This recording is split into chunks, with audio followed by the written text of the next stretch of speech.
Hello and welcome to PM Personality Profile. My name is Nana Ansakwa the Fourth. Now every Friday I come to your house and I bring with me a different personality. Someone who has a story to tell, someone who has achieved something in their life, mostly positive. Now this is for us all to pick one or two things. Somebody might have done something that you want to emulate or say something that you hadn't thought of and you can add it to your life to enrich it. And today I'm bringing a different personality. But when the personality is a woman, I get very excited because I think women deserve more. Now this is a woman who's done a lot to PR, contributed a lot to media and also education. Folks, this evening I bring you Vicky Wireko Andoh. Stay tuned and listen to her story.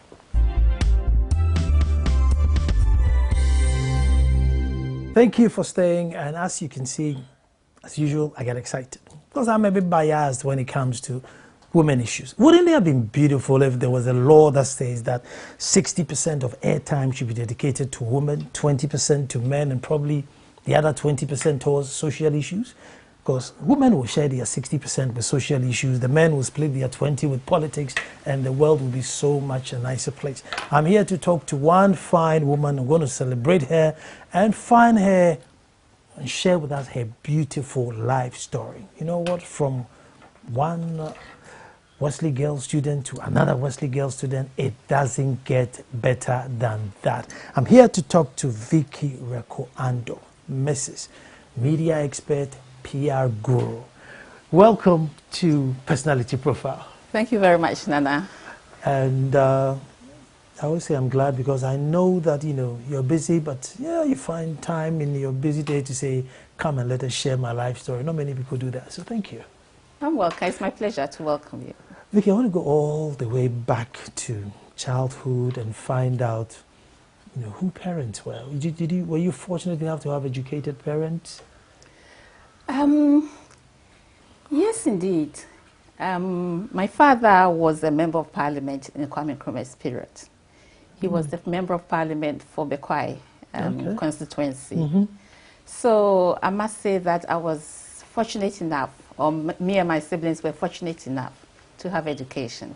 My father didn't have that much of education. As you know, those days, middle school leaving certificate was the optimum. So that's what he had. But he did his best. I started, me and my sisters, I have two other sisters. Okay. So, me and my Any sisters. brothers? I have brothers. Okay. I have 5 brothers. Wow. Right, so Big 8 family. of us, yes. I started my education, at the age of 9, my father sent me to Mofretro boarding school in Kumasi. Mofretro again. Because we spoke to Reverend Afoblay. Oh, yes. And she also went to Mofretro. Oh, yes. Yes. It was an excellent training grounds for me and for all the girls that I met in Mofretro. And a bunch of us usually from Mofretro go to Wesley Girls. Okay. I mean, so from Mofretro I went to Wesley Girls High School. My older sister, the one I came to after, also went to Wesley Girls. So it was an easy kind of entry for me because she had a lot of friends and they were her mates were in lower 6 when I entered. So a lot of protection for you. I had a lot of protection, a lot of pampering. Even though a lot of us from Mofretro went to Wesley Girls, we overshadowed all the girls that were coming in from the other schools. Okay. Yeah. So it was a kind of a family home for me. I did my O-levels and A-levels in Wesley Girls. Okay. Yeah. So after Wesley Girls, I went to the University of Ghana. Did you meet Reverend Afoblay there? No, she's way ahead. Okay. She's way ahead of me. Okay. But I got to know her later in life. Okay. Yes. And then University of Ghana. And then University of Ghana. When I left the university, I wasn't too sure what I was going to do career-wise, you know. But God being so good, national service, I was posted to Daily Graphic. I'll leave career-wise. Let's go all the way back. So you grew up in Bekwai or you grew up in Accra? In Accra, because my father was a member of parliament, we were mostly here. Okay. So I was doing most of the holidays here in Accra, but we used to go back home for Christmas. Okay. For example, occasionally we went home, but Christmas was a definite. We went to the village, to my grandfather's village, and we spent Christmas together. Get that feel of it. Was it those ones that you look forward to, or those ones that you dread? Oh, those were the days I really look forward to. I mean, can you imagine father, mother drives you, you the siblings at the back, drive you to this village. My grandfather, it was his own village, okay. You know, and he had lots of farms, cocoa farms, rice farms, citrus fruits farms. So, and he had all these settlers from the north. I mean, those days, they have a lot of settlers who were working for them in the farms. So even though it was a village, it was a big settling. And then you go, you drive your car in, and you are the oga of the day. You know, everybody was ready to serve you. And we had fresh fruit, fresh foods right from the farm. We really enjoyed those days, going back, looking forward to Christmas and going back to grandfather's village. I want to stay with the village. I mean, being a chief in the village, what is it that, you know, like you're in Accra and there's so many things for you, access, amenities. You go to the village and there's none, but you're so content of the nothing. What is, I don't know if you've been able to pinpoint it. Yes, I must say, for me, getting out of Accra, especially going to Kumasi, I love it. When I get to Kumasi, it's like a new fresh air has descended on me. Because the city looks so choked and everybody's in a rush and going nowhere, and food is something else, and it's so hot, and so you seem so crammed in, kind of. And then you get to the village and you've been set free. The whole environment is yours, clean and fresh and everything. And there's family and people, familiar faces, and people talking to you. Now we have kind of secluded ourselves in the cities. Work back home, stay in traffic back home, you get home, it's so stressed up, and that going back to the village is very refreshing. How about mom? Was she also educated, or? Yes, my mother was educated, and she went to a Cropon girls' school. Is it Cropon? Yes, no, it's in the mountains. Okay. I think it's a Cropon girls' school. It was a boarding school. Yeah. Unfortunately, she got pregnant while she was in her third year, and so she kind of dropped out of school.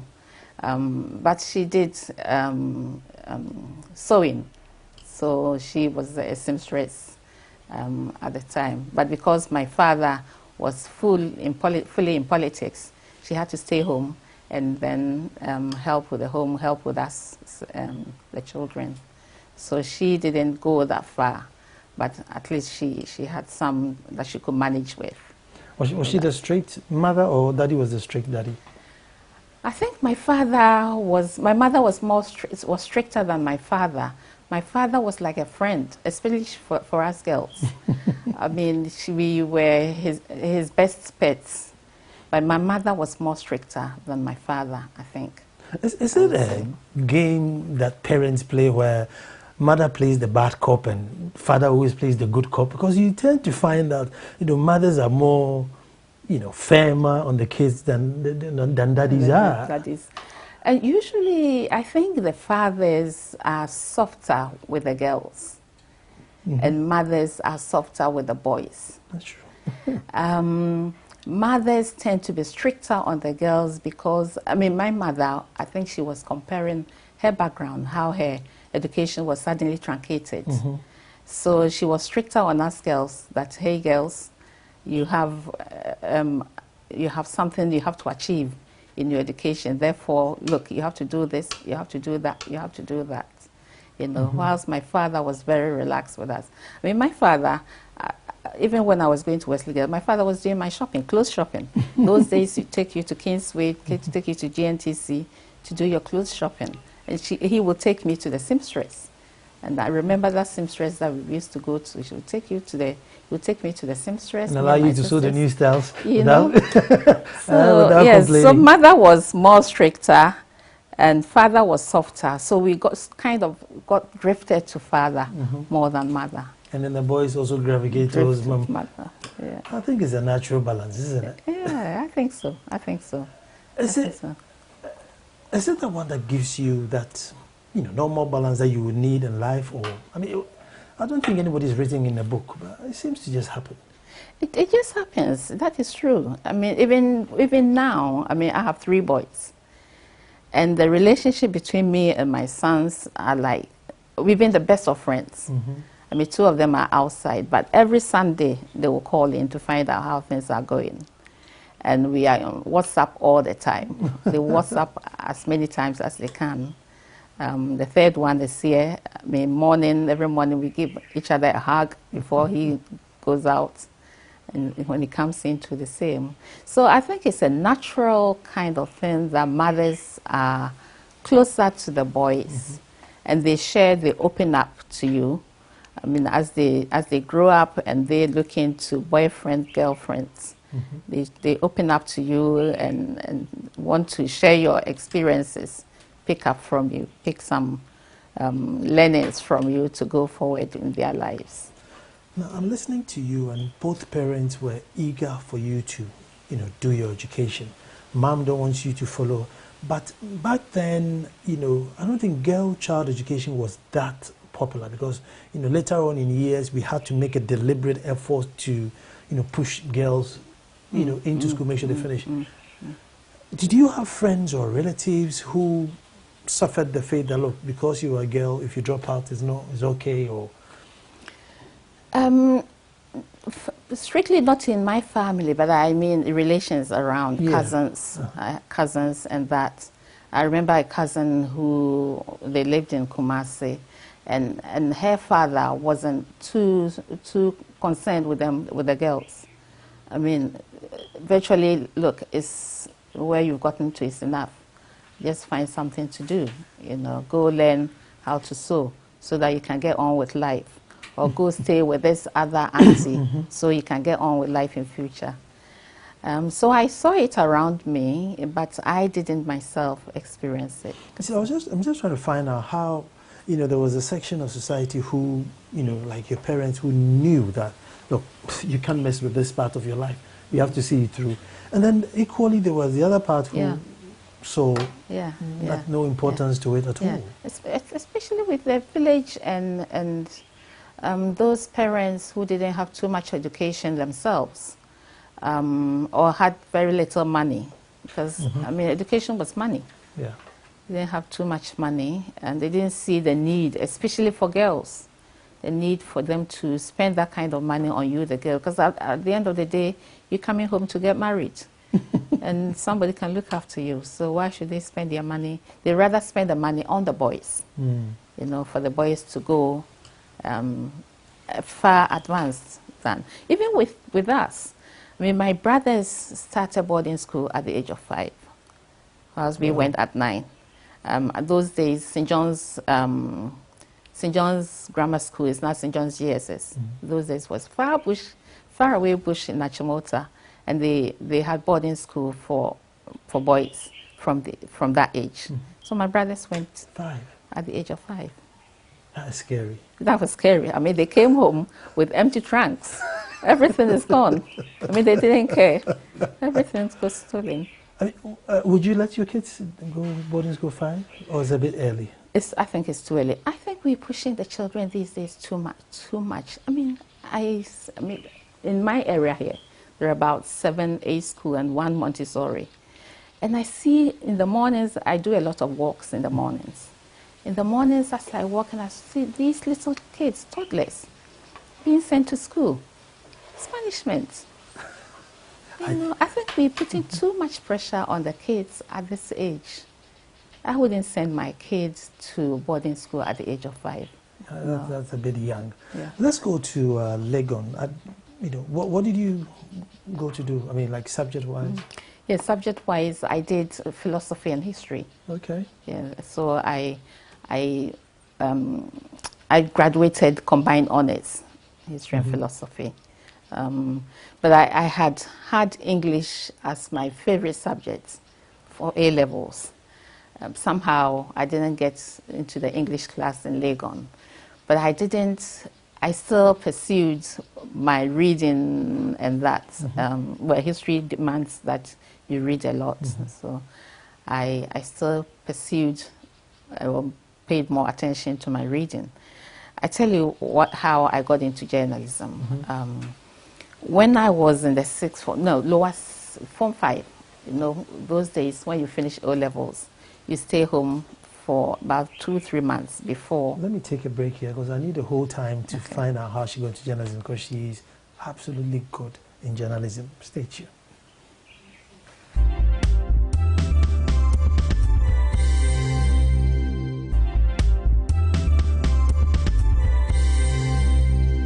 Hello and thank you for staying. And we're talking to Vicky Wireko Andoh, and we've gotten to the bit what I'm very, very interested in is how she got into journalism. How I got into journalism. Yes, when I finished Form 5, going to lower 6, we stayed home. Usually we stay home about 2 months or so. And my father used to buy a lot of magazines for us. And there was this magazine, Step magazine, which he brought home one day. And I was looking through Step magazine. They were running a competition. I've forgotten what the competition was about, but you had to write an essay. And so I tried my hand at it. And then I got a letter from Step magazine that I had won the competition. So when we went in lower 6, in fact, my headmistress had seen that. So she had cut it and put it on the notice board in Wesley School. So my headmistress encouraged me from then to keep on at writing. And so from lower 6, luckily lower 6, upper 6, I was in the English literature class. So I developed that interest for writing, and I kept on at it. So when we finished Legon, I was posted to Daily Graphic for my national service. And I thought, oh, what an opening. That's exactly what I was looking to do. And I didn't, there was no, those days you could not go facilitate for your own placements or anything. So it was just by divine intervention that I got placed in Graphic. Wow. And so when I went to Graphic, there was about 4 of us were put on the news desk to do reporting. So we did a bit of reporting, and then after the 1 year, I was confirmed as a staff writer. So I got onto the futures desk, and that is how my career in journalism began. So, I mean, like I said, that must be really, as the council say, I'm telling you that. That's where you wanted to Exactly. That's where you wanted to be. Exactly. That's why I said it was divine intervention, because I still, when I think about it, I still can't figure how I got into Graphic, and that is exactly what I wanted to do. How long did you stay with Graphic? I was with Graphic from 75 to 79. I left 79 because my husband then was studying in the UK, and so I had to go and join him. Well, since you mentioned husband, let's go back. Where did you meet? Okay. I met my husband. My Andoh is my second marriage. Okay. But my first husband met him here in Ghana, in Ghana here. But he then had to go ahead to do his accountancy. He was then studying accountancy in the UK. So I went to join him there, and that's where I had my 3 children, my 3 boys in the UK. Okay. Yeah. And whilst I was in the UK, I also took the advantage to do my journalism professional course at the International Correspondence Schools. Okay. Okay. Did you work in the UK? I worked in the UK. I worked with the Inner London Education Authority at the time. They were under the Greater London Council. Okay. So they were strictly responsible for schools, secondary and primary schools in London. Yeah. So that's where I worked with them. So we returned home in 87. Came back home in 87. Yeah.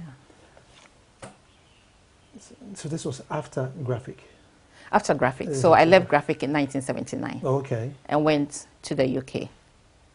Did you do any report on June 4th, 79, or you had left? June 4, 79, no, I had not left. I left in October 79. What did you write about the coup? No, I didn't write any. It was frightening. It was very frightening. I'm telling you, it was very, very frightening. Because there was curfew, curfew at the time. Yeah. And my father would drop me and make sure that before 4, he picked me up. And luckily, I didn't have any assignments then going anywhere near where the coup were happening. It was 6 o'clock, wasn't it? It was 6 to 6. 6 o'clock, 6 to 6. 6 to 6. And they sound the siren. I know. The younger ones watching, you hear a siren and you have to go to sleep. We're in the newsroom and then the news flashing, this is happening. And wow, we have moved far, hasn't it, as a country? We have moved far as a country, you know. Because, I mean, nobody, I mean, the younger generation, nobody should ever wish or pray for a coup or a revolution or anything of the sort. You know, it was very frightening. So and then you went to Unilever, you worked with Unilever? Yes, so we returned from the UK in 1987.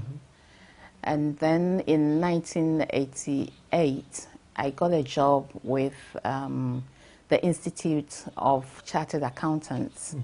They were looking for a public relations officer.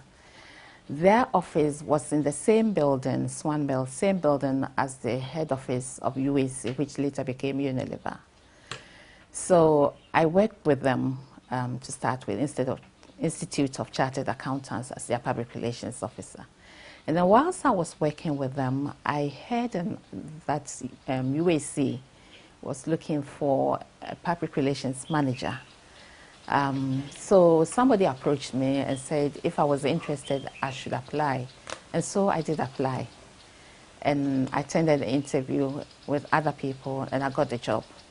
So I was appointed public relations manager for UAC in 1988. So I worked with the Institute of Chartered Accountants for just 1 year. Okay. And I got into the UAC job. It's more challenging. Very challenging, very, very, because at that time, UAC was a huge company. They have 7, 8 divisions.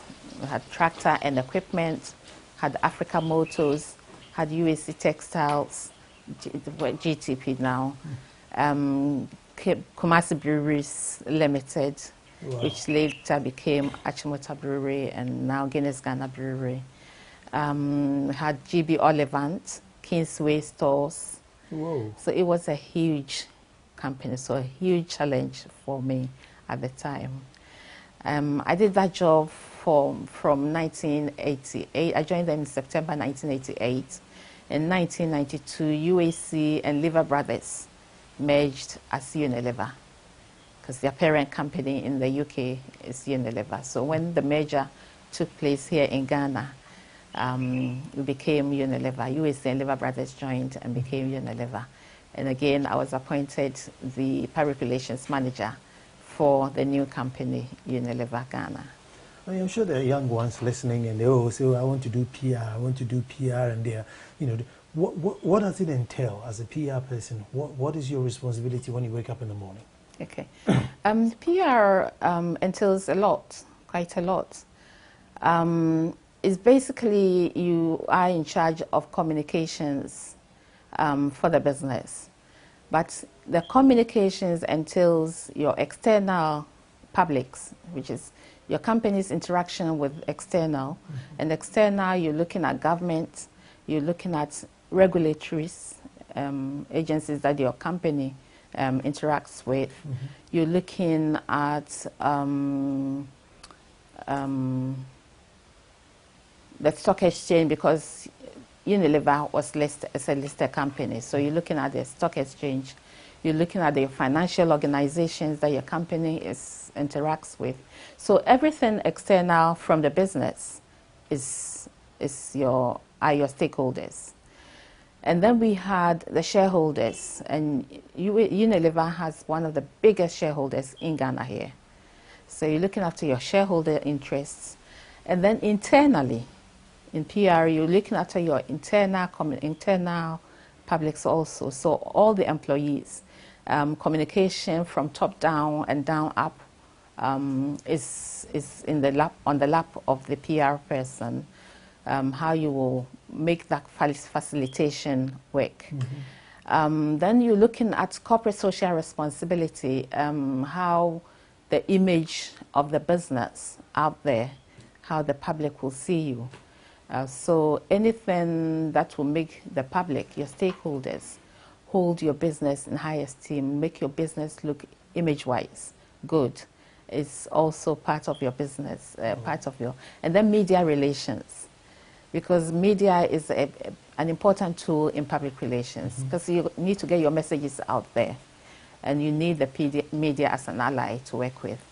So public relations, in a nutshell, is a deliberate strategy as to how you will relate, the organization will relate with all these stakeholders at the end of the day to bring goodwill to your organization.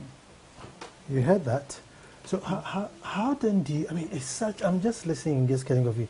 How do you then, one prepares himself to, and then offer themselves as a PR for any company? Because I mean, you did history and philosophy.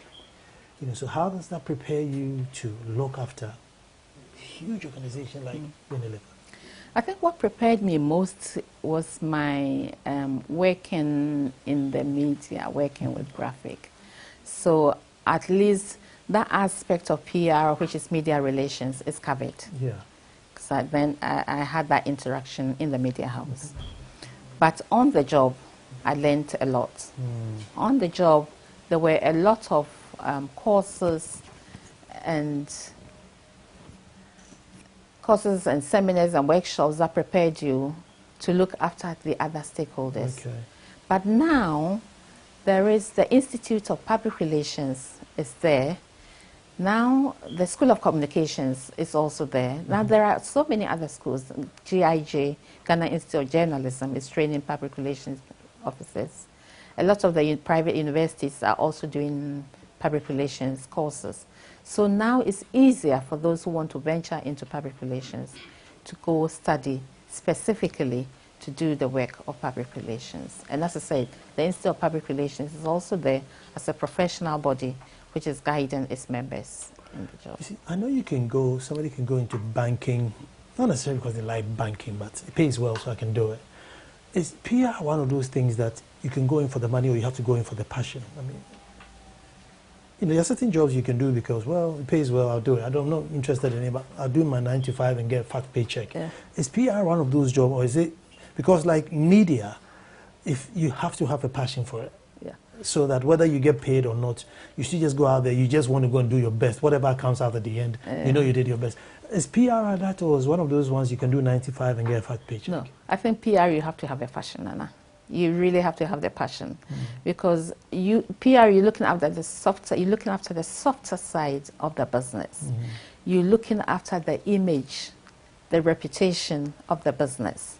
So you need to have the passion for the job to be able to create all those strategies that will win your business to the softer side, create the goodwill of your business for the stakeholders or for the community. So it has to be somebody who has, and in PR you do a lot of communication also on behalf of your organization.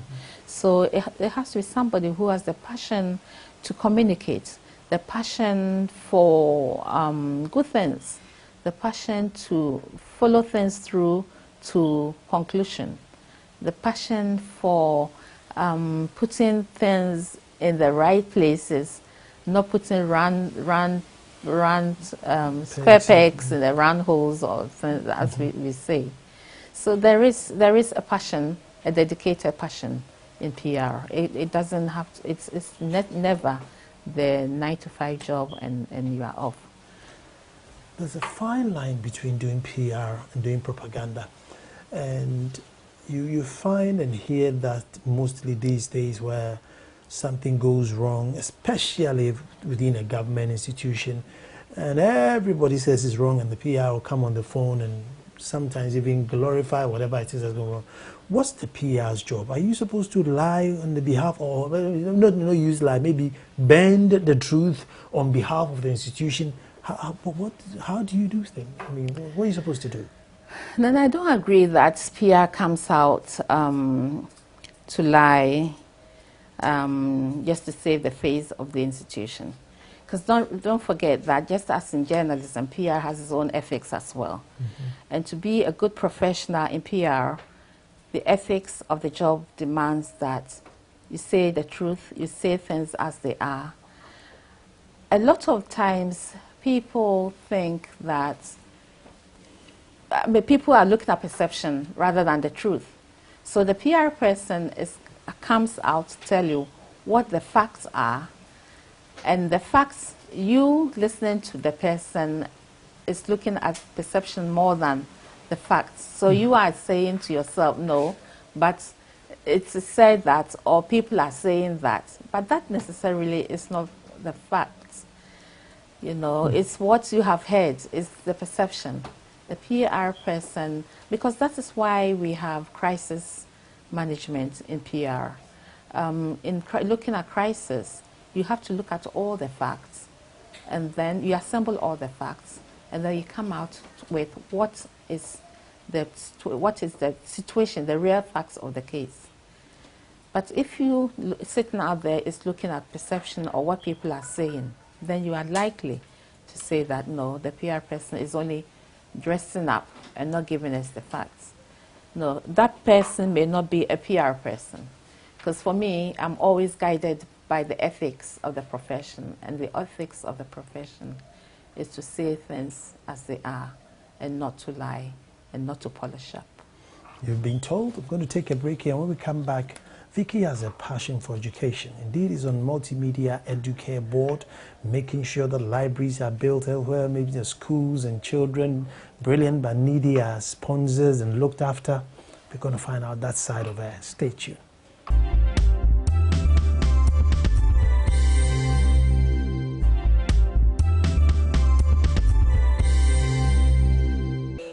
Thank you for staying. Twice adjudged Ghana Journalist Association Columnist of the Year, 2009 and 2010. And indeed, she has written hundreds and hundreds and hundreds of columns. And she has a passion for social. She has a passion for education. So it's all packed. Don't even move. Your first column was when you were in Form 5, if I may say, and you kept it until you won 2 awards, 2009, 2010. What are your columns about? I try to stay mainly on social issues.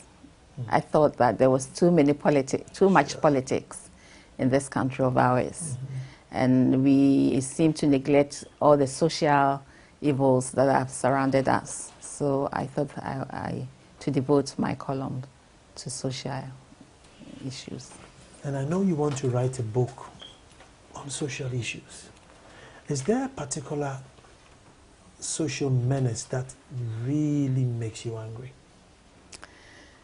There's many, but one that drives me beyond the bend is lawlessness.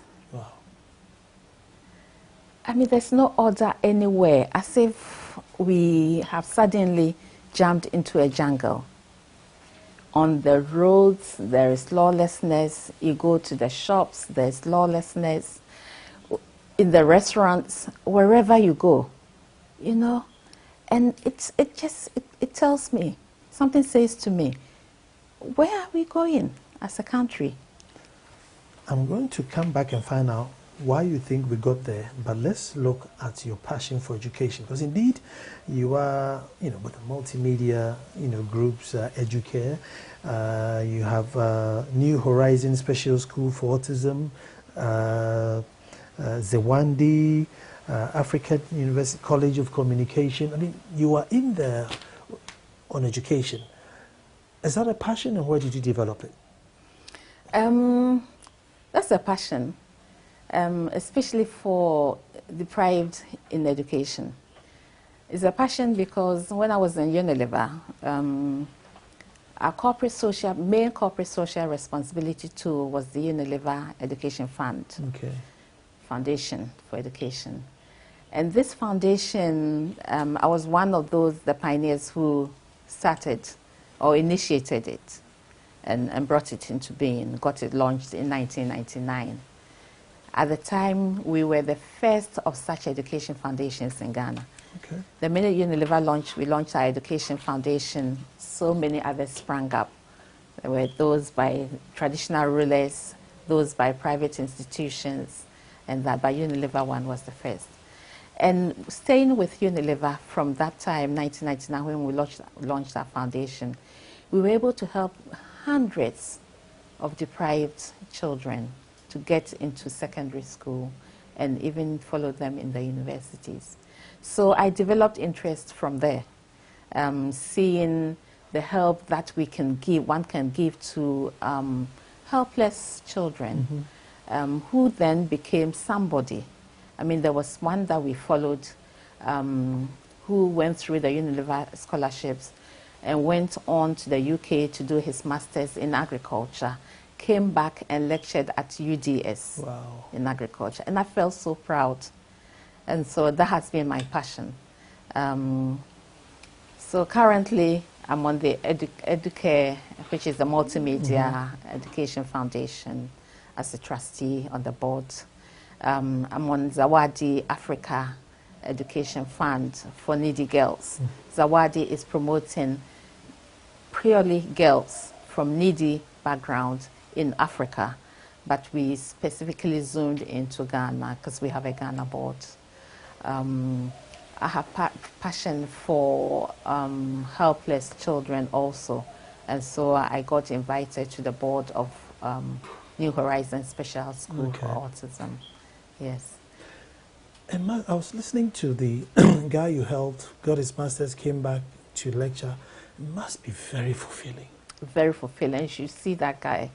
You should have seen that guy from the time we picked him through the time we sent him to the UK to do his master's in agriculture, to when he got back and decided he's from the north and decided that he'll go back to the north to help his own people. And so he went to lecture at UDS.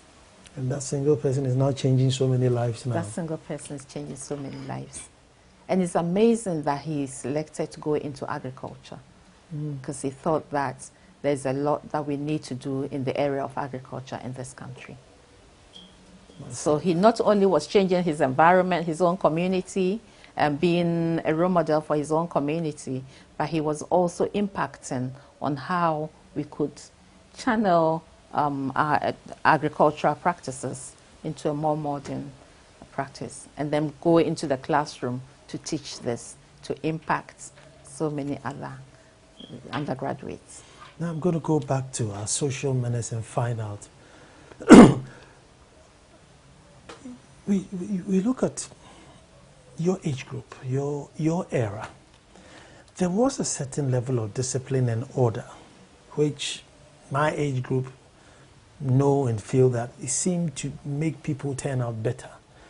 But somehow, the same crop of people who got that discipline and structure probably haven't passed it on to their children to follow suit. So there's a gap somewhere, and it's become free for all. I don't know how, if you can put your finger on something where we went wrong. There's a huge gap, Nana, and I see is the huge influence, and it's the bad influence we have picked from Western life. You know, from Western life, from the films we're watching, and from internet, whatever we're watching on the internet, where children are doing what they want, and that. Don't listen to parents, don't listen to anybody in the community telling you not to do this. I think it's that bad influence from Western life which has crept into our culture and society, and which has created all this mess for us. Because when we were growing up, when we went to Mofretro, at that age, we will get up early, 5:30, we swept our environment. We had to go and fetch gravels from Tafo, nearest village. We walked with our buckets to Tafo to fill gravels to come and beautify our compounds. So all this training was instilled in us, and we became so independent at the time, very respectful. Who dare you say, retort to an elder person when they talk to you. Today, you're talking to them and they turn their back already. You know, so for me, it is where we went wrong is allowing too much of the Western influence, and we're picking the bad ones to influence our culture and our society and turning things for us going that bad, wrong direction. See, because listening to you and Mufatro, if you go back to the Western world, the good ones who go to the eating and the Harrow school, they do that sort of discipline where you wake up in the morning and you have chores, and even some still have corporal punishment. Exactly. But like you're saying, we picked the the council flagged ones, and we are imitating. Exactly. Exactly. Are we able to go back to the good old days, or we've lost it forever? No, I don't think we've lost it forever. I think there's it's more of education right from the home, through school and back into the society. Because the reason why I think we haven't lost it forever is when you work for international organizations like Unilever, I mean, there's so much discipline there. There's so much, you would not dare to get to work late. You would not, where in the factory, in the Unilever factory, demarcations are clearly there for you to walk through. You cannot walk beyond certain boundaries. You have to walk there. And everybody stays in it. And everybody stays in that lane. You have in the office, you going out for lunch, you are supposed to turn off all the electrical sockets. You will turn it off until you get back. Things are structured for you to learn. And that one thing is security. You know that you shouldn't do that. Once I sit in my car, I know that I should buckle up because that's what the company is demanding of me. The company is demanding that at 6 p.m., I should not travel outside Accra. If I'm somewhere traveling, when it gets to 6 o'clock, when it's getting dark, I should park the car and stay in the hotel and continue the following day. Because the likelihood of the driver you're meeting on the road who has bad eyes is that he will hit you, no matter how careful you are. So your insurance cuts off at 6 o'clock? Insurance cuts off at 6 o'clock in Unilever. And so that discipline has kind of followed me throughout my life. It's a discipline I've learned, and I apply it in my home. You know, switch off this, make sure that this is switched off. Don't do this. When you buy in electrical sockets, look for this, look for that, look for that. So I'm saying that we haven't lost it as a country. It's a kind of things that we can learn, we can still pick up if we are willing and devoted and have the passion to turn things around. So maybe about enforcement or?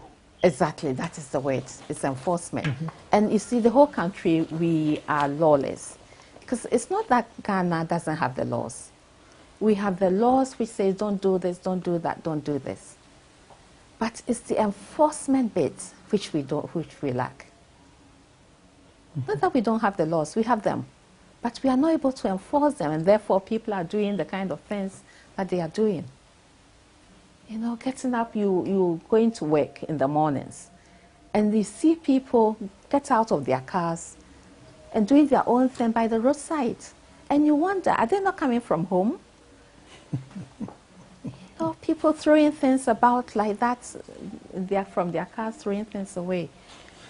Since you are into education and have a passion for education, have we left education too much to literacy and numeracy, where filling the gravels to beautify your surroundings, the gardening, we've left all that out, and we've just limited to, 1, 2, 3, ABC. Once you can do that, go home, you're done.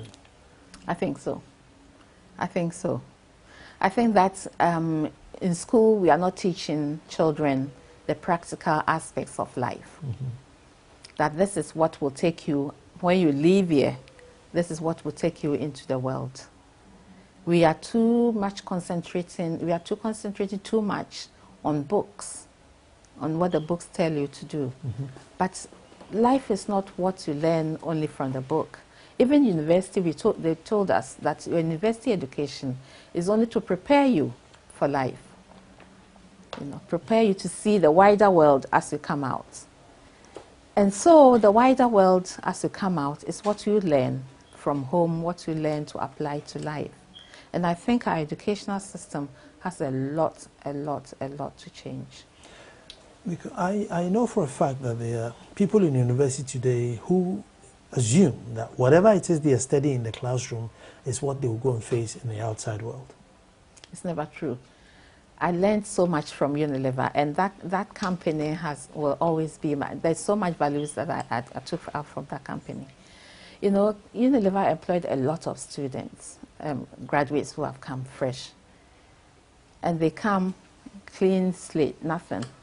Even those who did engineering at the University of Science and Technology, bolts and nuts, they haven't seen it before. They learn all that on the job, applying it on the job. So university education really, for me, it's just books. The practicality of life is not there. Mm-hmm. And that is what is causing all that we are facing now. We should kind of bring some practicalities into life where, you know, outside there's internship. People, students, 2-3 months internship, go and you are attached to this organization and you work to learn skills from there.